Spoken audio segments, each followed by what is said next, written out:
ದೇವರಿಗೆ ಗೊತ್ತು. ಬಡತನ ನಮ್ಮ ಬೆನ್ನು ಹತ್ತಿದೆ, ಅದು ನಮ್ಮನ್ನು ಬಿಟ್ಟು ಹೋಗುವುದಿಲ್ಲ. ಬಡತನ ನಮಗಿರಲಿ, ಮನೆ ತುಂಬಾ ಮಕ್ಕಳಿರಲಿ ಎಂದು ನೀನ್ ದೇವರಲ್ಲಿ ಬೇಡಿಕೊಂಡೆಯೋ ಹೇಗೆ? ಮಕ್ಕಳಿರಲಿ ಅಂದಿದ್ದು ನಿಜ, ಆದ್ರೆ ಅಮ್ಮ ಹಸಿವಾಗುತ್ತಿದೆ, ನನಗೂ ಹಸಿವು, ಊಟ ಕೊಡಮ್ಮ.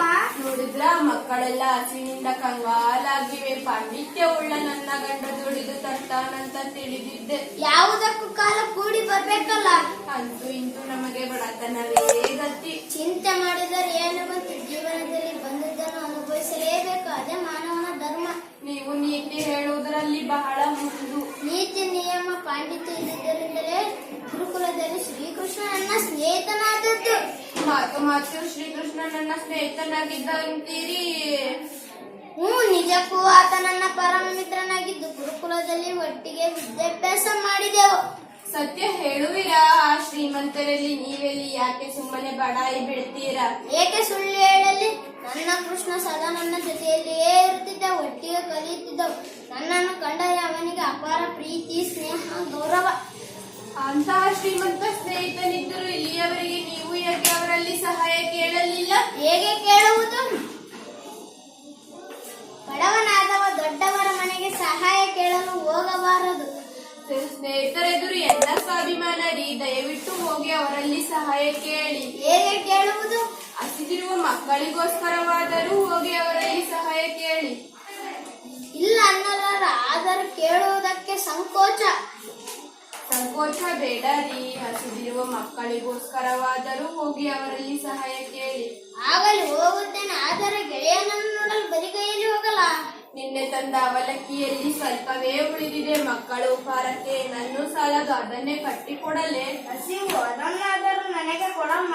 ತುಸು ತಡೆದುಕೋ ಕಂದ, ದೇವರ ದೇವಿದ್ದರೆ ಈ ಅವಲಕ್ಕಿಯೇ ಬಂಗಾರವಾದೀತು, ಕಟ್ಟಿಕೊಡಲೇ? ಸರಿ, ಹಾಗೆ ಮಾಡು.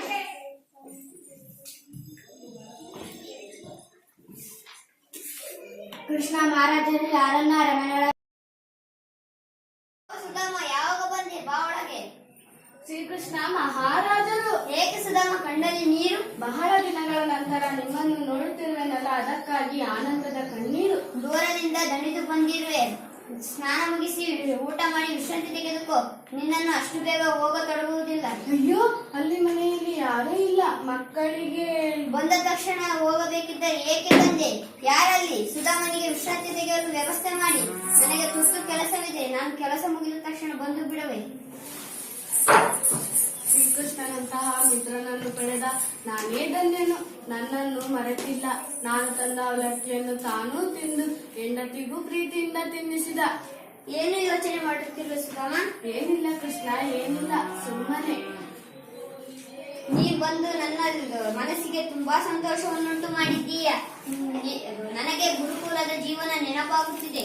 ಒಟ್ಟಿಗೆ ಊಟ ಮಾಡುತ್ತಿದ್ದೆವು, ಕೂಡಿ ಕಲಿಯುತ್ತಿದ್ದೆವು, ಕಟ್ಟಿಗೆ ತರಲು ಹೋಗುತ್ತಿದ್ದೆವು. ಗುರುಮಾತೆ ಕೊಟ್ಟ ಹುರಿದ ಕಡ್ಡಲೆ ತಿಂದಿದ್ದು, ನಿನ್ನ ಪಾಲಿನ ಕಡ್ಡಲೆ ನಾವು ಕಸಿದುಕೊಂಡಿದ್ದು. ಹಸಿವು, ಬಡತನ. ನೀವು ಯಾರ ಮನೆಯಲ್ಲಿದ್ದೀರಿ? ಇದು ನಮ್ಮ ಮನೆ ಕಂಡ್ರಿ. ನಮ್ಮ ಗುಡಿಸಲು ಎಲ್ಲಿ? ಆ ಗುಡಿಸಲಿನ ಜಾಗದಲ್ಲಿ ಅರಮನೆಯಂತಹ ಮನೆ ನಿರ್ಮಾಣವಾಗಿದೆ. ಅದೇ, ನಾನು ಹೋಗಿ ಬರುವುದರೊಳಗೆ ಇದು ಹೇಗೆ ಸಾಧ್ಯವಾಯಿತು? ನಿಮ್ಮ ಮಿತ್ರನ ಕೃಪೆಯಿಂದ. ನನ್ನ ಮಿತ್ರ ಕೃಷ್ಣನಿಂದ? ಹೌದು, ಆ ಮಹಾರಾಯ ಶ್ರೀಕೃಷ್ಣನಿಂದಲೇ.